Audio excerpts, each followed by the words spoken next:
Bismillahirrahmanirrahim. Assalamualaikum warahmatullahi wabarakatuh. Alhamdulillahirrabbilalamin. Assalatu wassalamu ala asrofil anbiya wa mursalin wa ala alihi washabihi ajmain amma ba'du. Pada kesempatan hari ini saya Apindo Pratama, guru mata pelajaran Pendidikan Agama Islam di SD Negeri 1 Pelita, ingin menjelaskan materi Pai dan Budi Pekerti kelas 5 di bab 4. Judulnya Indahnya Berbagi Kepada Sesama. Sini menjelaskan pengertian berbagi. Berbagi diartikan sebagai membagi sesuatu bersama. Berbagi juga dapat dipahami sebagai perilaku memberikan apa yang kita miliki sebagian untuk orang lain dengan hati yang ikhlas tanpa mengharapkan imbalan. Kemudian selanjutnya macam-macam berbagi di dalam Islam. Di sini ada 4 submateri. Yang pertama adalah zakat, termasuk zakat fitrah dan zakat mal. Yang kedua adalah infak. Yang ketiga adalah sedekah. Dan yang keempat adalah hadiah. Yang pertama, zakat. Pengertian dari zakat fitrah dan zakat mal.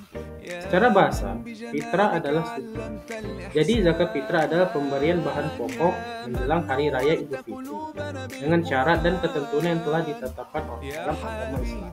Sedangkan zakat mal secara bahasa dari kata mal, yaitu harta. Jadi zakat mal adalah zakat yang dikenakan atas segala jenis harta yang secara zat maupun perolehannya tidak bertentangan dengan ketentuan agama. Dasar hukum zakat fitrah dan zakat mal.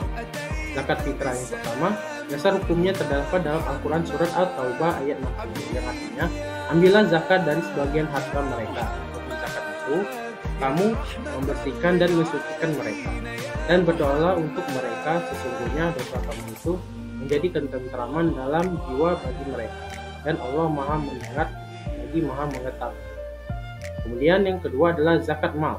Dasar hukumnya terdapat dalam Al-Quran surat At-Taubah ayat 103 dan Al-Maidah ayat 5. Zakat mal wajib dikeluarkan oleh orang yang telah mencapai nisab selama 1 tahun komariah dan jenis hartanya sudah mencapai batas tertentu. Kemudian di sini syarat wajib zakat fitrah dan zakat mal. Yang pertama, zakat fitrah. Yang pertama tentunya kita beragama Islam. Yang kedua adalah merdeka.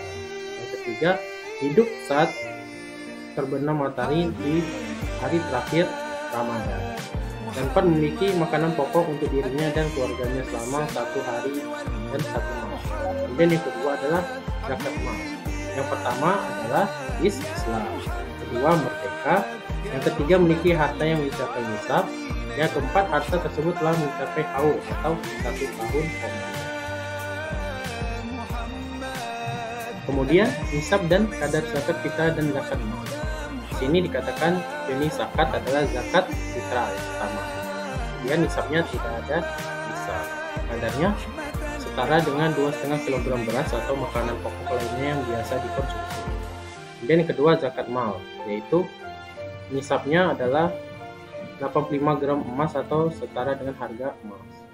Kemudian 2,5%, kadarnya 2,5% dari harta yang dimiliki. Selanjutnya, waktu pembayaran zakat fitrah dan zakat mal. Di sini yang pertama, zakat fitrah. Waktunya itu wajib dibayarkan sebelum sholat Idul Fitri. Jika dibayarkan sebelum bulan Ramadan, maka tidak dianggap sebagai zakat fitrah. Kemudian yang kedua adalah zakat mal. Nah, waktunya wajib dibayarkan setelah haul, yaitu setelah 1 tahun komariah sejak harta tersebut mencapai nisab. Kemudian mustahik atau penerima zakat fitrah dan zakat mal. Nah, di sini dikatakan zakat fitrah adalah mustahiknya adalah orang miskin, fakir dan orang yang memiliki utang zakat fitrah. Bertujuan untuk membantu mereka memenuhi kebutuhan pangan saat hari raya Idul Fitri. Kemudian yang kedua adalah zakat mal.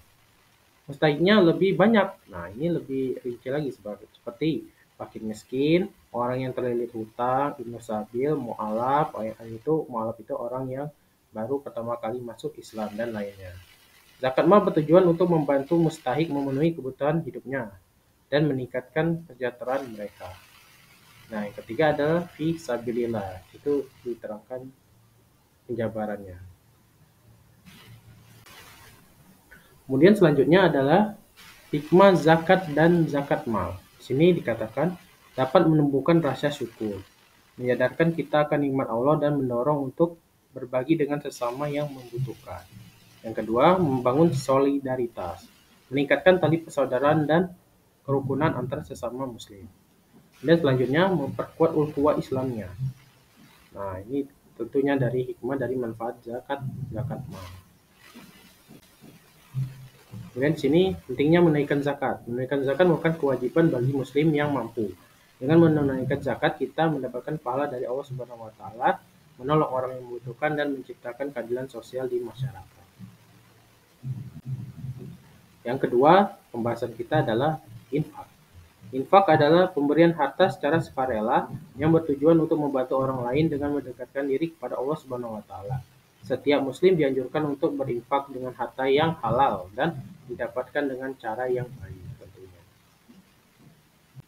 Kemudian selanjutnya dalil tentang infak. Nah, dalil dalam infak terdapat dalam Al-Quran. Salah satu dalilnya adalah surat Ali Imran ayat 92 yang artinya, kamu sekali-sekali tidak sampai pada kebajikan yang sempurna sebelum kamu menafkahkan sebagian harta yang kamu cintai dan apa saja yang kamu nafkahkan, maka sesungguhnya Allah Maha mengetahuinya. Surat Ali Imran ayat 92. Manfaat infak. Nah, di sini dikatakan manfaat infak banyak sekali bagi orang yang berinfak maupun bagi yang menerimanya. Infak dapat meringankan beban bagi orang yang membutuhkan, meningkatkan rasa syukur, dan mendekatkan diri pada Allah Subhanahu wa taala. Nah, di sini dikatakan bagi pemberi infak meningkatkan kebahagiaan, kemudian mendapatkan pahala, kemudian memperoleh rezeki dan meningkatkan kesehatan. Kemudian bagi penerima infak, salah satu manfaatnya adalah meringankan beban, meningkatkan kebahagiaan, kemudian menjadi berkah dan membuka jalan rezeki. Kemudian selanjutnya, tata cara infak. Infak dilakukan dengan ikhlas, tidak mengharapkan imbalan orang lain dan kepada siapa saja yang membutuhkan, baik dalam bentuk uang, barang maupun jasa. Nah, di sini dikatakan yang pertama adalah niat dengan ikhlas. Nah, tentunya harus kita niatkan dalam berinfak itu ikhlas karena Allah Subhanahu wa taala dan mengharapkan ridhonya tentunya. Yang kedua, menentukan tujuan. Nah, pilihlah tujuan infak yang tepat seperti membantu kaum duafa, membangun masjid atau membantu korban bencana. Kemudian yang ketiga, salurkan infak. Salurkan infak melalui lembaga resmi amil zakat yang terpercaya, yaitu langsung pada orang yang membutuhkan.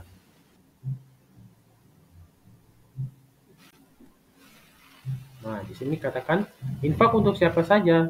Infak dapat digunakan untuk berbagai keperluan, mesti membantu orang miskin, yatim piatu, membangun masjid, membiayai pendidikan atau membantu korban bencana. Nah, di sini gunanya untuk yang pertama adalah membantu orang miskin dan fakir untuk memenuhi kebutuhan hidup mereka. Kemudian yang kedua adalah membangun masjid. Tentu infak ini membangun masjid untuk tempat beribadah dan berkumpul bagi umat Islam. Kemudian yang ketiga, membiayai pendidikan. Tentu dalam infak membiayai pendidikan bagi anak-anak yang kurang mampu. Kemudian yang terakhir ada membantu korban bencana. Selanjutnya, nah, kita melakukan infak dalam sehari-hari. Yang pertama adalah berbagi makanan.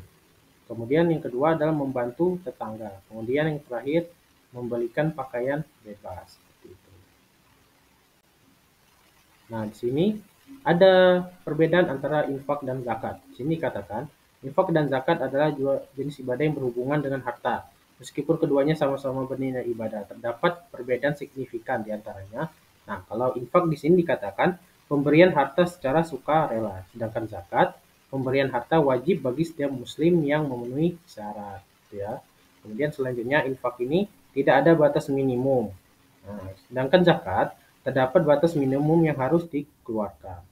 Kemudian selanjutnya dapat diberikan kepada siapa saja kalau infak. Kalau zakat terdapat penerima zakat yang berhak untuk menerima zakat, seperti itu. Kemudian selanjutnya yang ketiga adalah sedekah. Sedekah diambil dari kata sodakoh yang berasal dari kata sidik yang artinya kebenaran. Jadi sedekah adalah segala macam pemberian dari seseorang kepada orang lain dengan nilai tulus mencari ridho dan pahala dari Allah Subhanahu wa taala, seperti itu ya. Kemudian selanjutnya landasan hukum dari sedekah. Di Al-Qur'an banyak ayat dalam Al-Qur'an yang menjelaskan tentang sedekah. Ya, ada pada surah Al-Baqarah ayat 177. Nah, di sini juga yang kedua adalah landasannya adalah peraturan Basnas nomor 2 tahun 2016. Di sini katakan sedekah adalah harta atau non-harta yang dikeluarkan oleh seorang atau badan usaha di luar zakat untuk kemaslahatan umum, seperti itu ya. Kemudian manfaat sedekah. Nah, di sini yang pertama adalah meningkatkan keberkahan. Sedekah dapat menjadi jalan untuk membuka pintu rezeki dan menambah keberkahan dalam kehidupan. Kemudian yang kedua, membersihkan jiwa. Membersihkan hati dari sifat buruk seperti kikir atau memicu rasa empati dan kasih sayang terhadap sesama. Kemudian yang ketiga, menjadi penembus dosa. Selanjutnya, mempererat silaturahmi.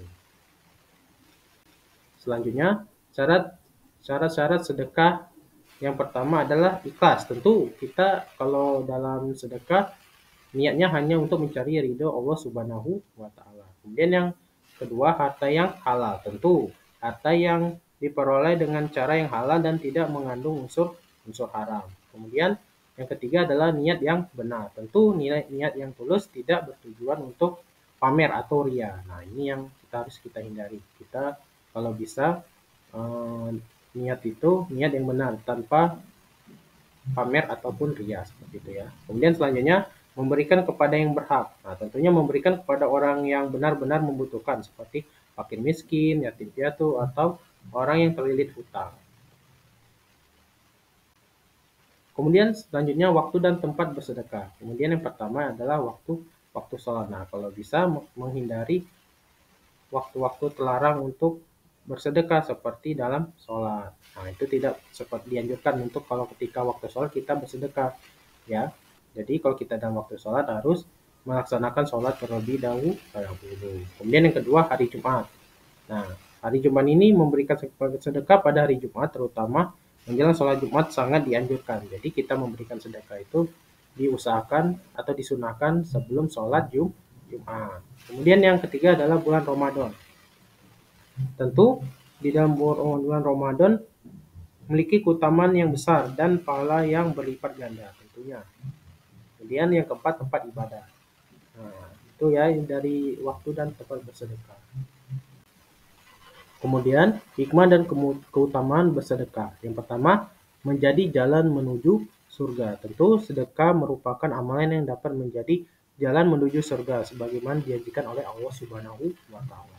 Dan yang kedua, menjadi pelindung dari bencana. Setelah dapat menjadi pelindung dari bencana dan musibah yang akan menimpa seseorang, seperti itu ya. Kemudian adalah melembutkan hati, dannya menjadi penolong bagi orang yang membutuhkan, seperti itu ya. Kemudian yang keempat adalah hadiah. Ajaran Islam sangat memperhatikan aspek sosial dan kemanusiaan, termasuk dalam hal pemberian hadiah. Memberikan hadiah merupakan salah satu bentuk apresiasi, kasih sayang, penghargaan, dan keharmonisan dalam hubungan antar manusia.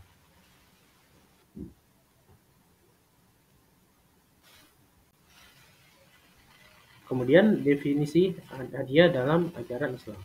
Hadiah dalam Islam diartikan sebagai sesuatu yang diberikan secara sukarela kepada seseorang sebagai tanda kasih sayang, penghargaan, atau sebagai bentuk silaturahmi. Hadiah dapat berupa benda, uang, atau jasa yang diberikan tanpa mengharapkan balasan. Nah, di sini dikatakan hadiah itu sebagai tanda kasih sayang, menunjukkan perhatian dan kepedulian terhadap orang yang diberi hadiah. Dan yang selanjutnya, bentuk penghargaan. Jadi hadiah itu sebagai bentuk penghargaan, merupakan bentuk apresiasi terhadap jasa atau kebaikan yang telah dilakukan.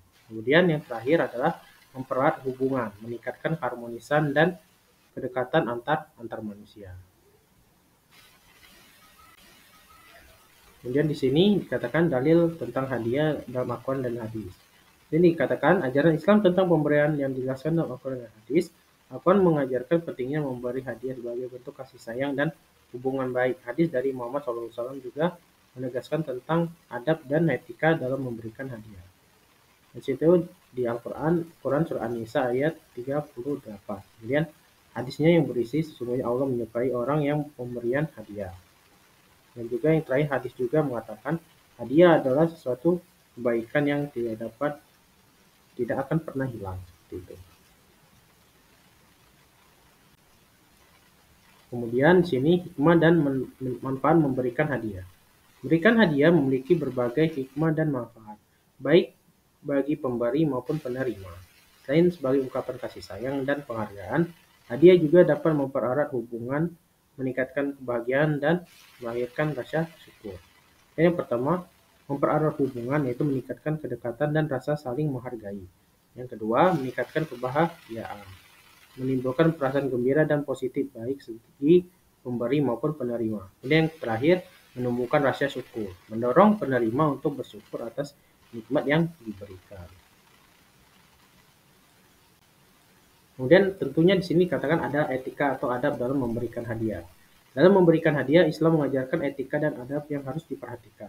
Etika ini bertujuan agar pemberian hadiah dilakukan dengan penuh kesungguhan, tidak berlebihan, dan tetap menjaga kesopanan. Yang pertama adalah memilih hadiah yang tepat, sesuai dengan kebutuhan dan kesukaan penerima. Dan juga yang kedua adalah tidak berlebihan, memperhatikan kemampuan dan situasi pemberi. Dia memberikan dengan ikhlas tanpa mengharapkan balasan atau pujian.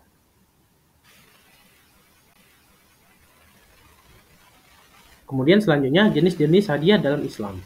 Sini dikatakan hadiah dalam Islam memiliki berbagai jenis, disesuaikan dengan tujuan dan momennya. Beberapa jenis hadiah yang umum diberikan dalam Islam meliputi hadiah pernikahan, hadiah kelahiran, hadiah hari raya, dan hadiah atas jasa. Yang pertama di sini dikatakan hadiah pernikahan, tanda kebahagiaan dan doa untuk pasangan yang menikah. Kemudian yang kedua hadiah kelahiran, ungkapan rasa syukur atas kelahiran bayi. Kemudian hadiah hari raya, bentuk silaturahmi dan berbagi kebahagiaan. Hadiah atau pemenangan lomba seperti itu.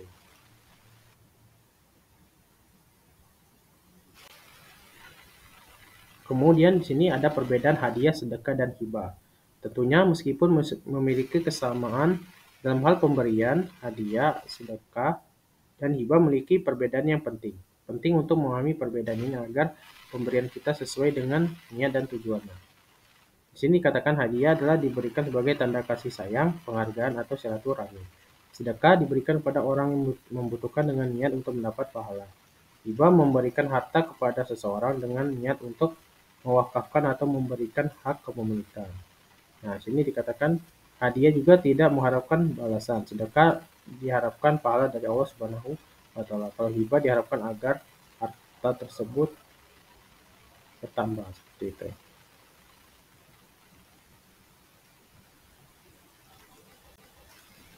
Kemudian yang terakhir, implementasi pemberian hadiah dalam kehidupan sehari-hari. Memberikan hadiah merupakan salah satu cara untuk mempererat hubungan antar manusia. Mari kita implementasikan ajaran Islam tentang pemberian hadiah dalam kehidupan sehari-hari. Dengan memilih hadiah yang tepat, memberi dengan ikhlas, dan menjaga etika dan adab dalam memberi. Dia tumbuhkan kasih sayang. Hadiah dapat menjadi bentuk nyata dari kasih sayang kita terhadap orang lain. Dan yang selanjutnya, pererat silaturahmi. Dan hadiah dapat mempererat tali persaudaraan dan hubungan baik. Kemudian yang terakhir ada berbagi kebahagiaan. Mungkin itu saja materi yang bisa Pak Alvin sampaikan kepada anak kelas 5. Kurang lebihnya Pak Alvin minta maaf dan kepada Allah Pak Alvin mohon ampun. Pak Alvin akhiri. Wassalamualaikum warahmatullahi wabarakatuh.